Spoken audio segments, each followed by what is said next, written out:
drugčije. Ovo je bio najindirektniji, direktan odnos sa publikom koji sam imao, jer u tom kostimu nemaš baš kao tu dodirnu točku s publikom, ali opet kao kroz taj neki lik kojeg igraš je to skroz nekak drugčije i novo. Pa osim moje, naravno.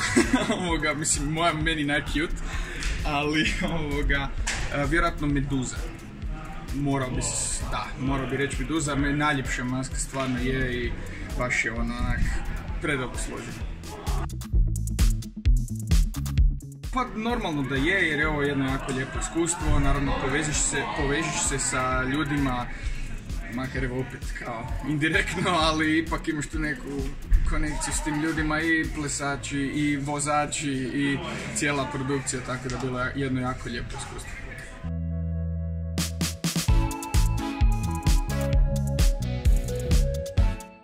Pa inače, kao kad bi došao doma ili negdje među ekipu, svi bi vikali Slatkić, ja sam se samo pravio kao da nemam pojma o čemu pričaju i o kojem show se zapravo radi.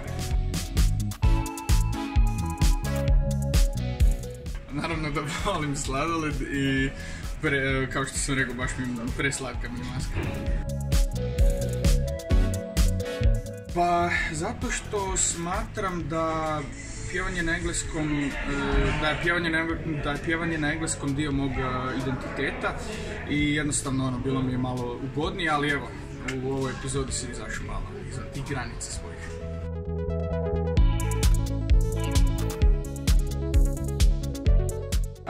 Vrlo vjerojatno početkom sljedeće godine.